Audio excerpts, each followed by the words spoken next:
ఎంత అందంగా ఉన్నాడో ఎంత సుందరంగా ఉన్నాడో చూడండి.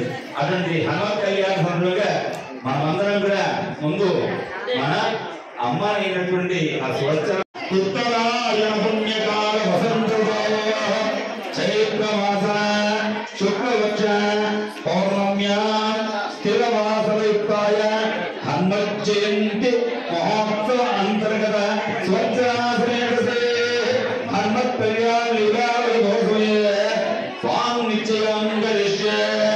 అందరూ అనండి. వాచా దత్త మయా మాత స్వచ్ఛలానామ్ని హనుమత్ ప్రీత్యర్థం వర కన్యా అవలోకన విధౌ నిశ్చితత్వం సుఖీ భవ వాం నిత్య మహోత్తకాలే.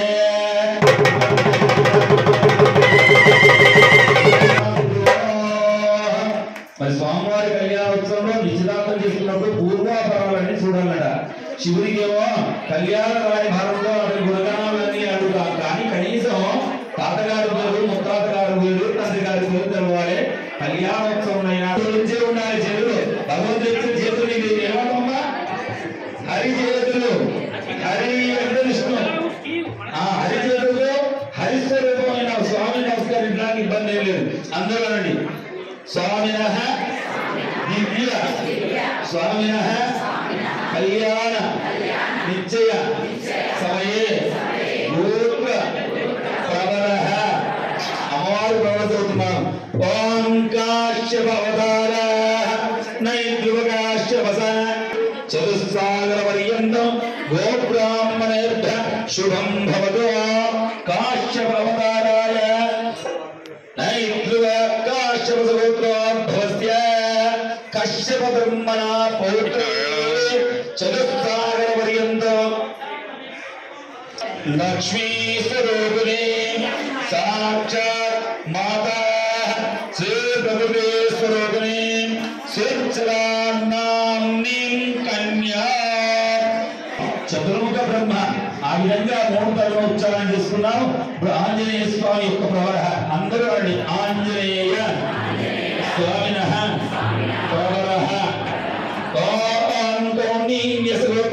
భవస్య వశిష్ఠమైత్రారుణస్య హేమగర్భశర్మణో నత్రాయ చతుస్సాగర పర్యంతం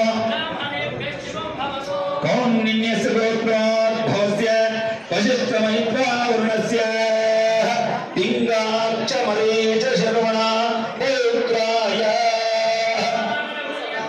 మైత్రారుణస్య సాక్షాత్ అంజనా గర్భసందేవాయ వాయుపుత్ర శర్వణః పుత్ర. స్వామికి మనం కన్యాదానం చేయడానికి సంసిద్ధంగా ఉన్నామని ఒక్కసారి హనుమానికి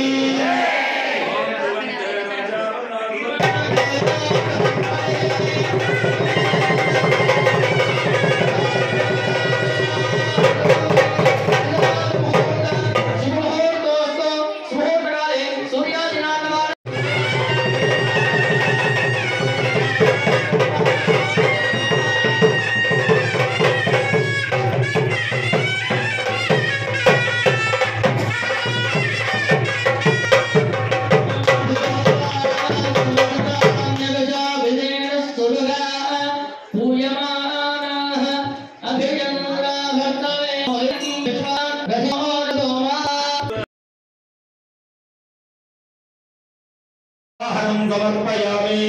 దివ్య సింహాసనం పరికల్పయామి. పాదయో పాద్యం సమర్పయామి. హస్తయో అర్ఘ్యం సమర్పయామి. ముఖాంబుజాచమ్యం సమర్పయామి. ఓం సంతృష్టం నవభయం సమాగతోస్మభ్యం దత్తాం వరస్య మన్యః యందరామౌరేశపరాజిదాసో అపనిలయంతాం జ్ఞాతే వాయుపుత్రాయ తన్నో హనుమ ప్రచోదయాత్. ఓం సవ్యం పాదవహనే జ్యేష్ఠింద్రాస్యం ఇంద్రియం వర్ధయామి. పూర్వమన్యం అపరమన్యం పాదవహనే విశేషింద్రాస్యం ఇంద్రియం వర్ధయామి. నమస్కారాయ సహస్రమూర్తే సహస్రవదనాధిరోధకాహే సమర్పయామి. అత యజ్ఞోపవీత ధారణో.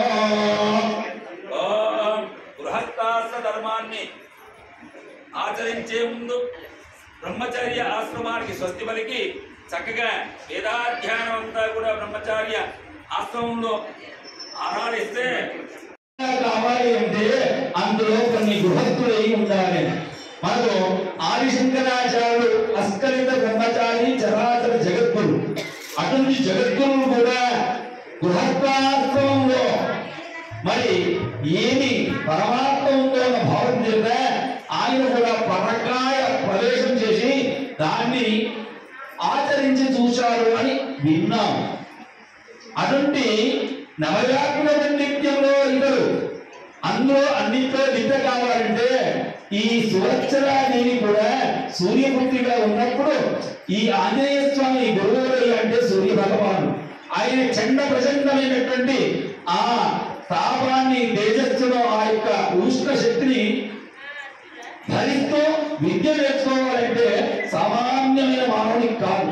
అంతటి ప్రచండ ఉష్ణతాపాన్ని కూడా తాను ఎదిరించి నిలబడి విద్య నేర్చుకోవడానికి కోసమై తాను అంతటి త్యాగంతో పరాక్రమంతో విద్య నేర్చుకుంటుంటే ఆ సుందరాకారం అంతటి ధీరుని చూసినటువంటి సువత్సర మనంపును కోరుకున్నదట ఇతరు నా పతి అయితే బాగుండు అని. కావున ఆమె గృహస్థాశ్రయంలో వివాహం ఆడినప్పటికీ కూడా ఆమె కూడా బ్రహ్మచర్యంలోనే ఉంటుంది.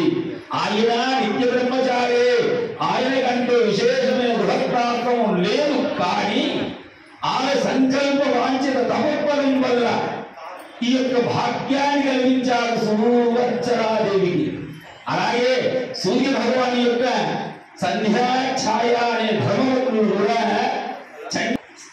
ఛాయగా ఉన్న అమ్మ సంధ్యగా కూడా అమరుస్తున్నదా. సంధ్యా వెళ్ళితే చదవంటాడు నా దివాకరుడు నా భగవాన్ సూర్యుడు అనే భావన కలుగుతుంది. అంత కోపంతో భర్త ఉన్నప్పుడు కాస్త తగ్గి ఉండడం భారీ లక్షణం. అలాగే మానవమైన మనమే అలా ఉంటే భగవంతుడు ఆదరించి చూపించిన మార్గమే అని.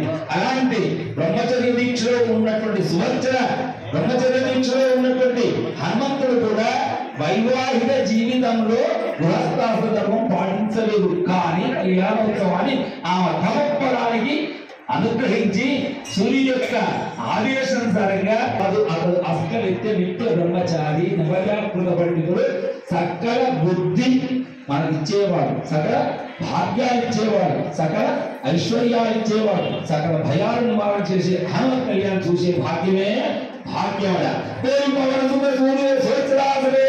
హనుమానికి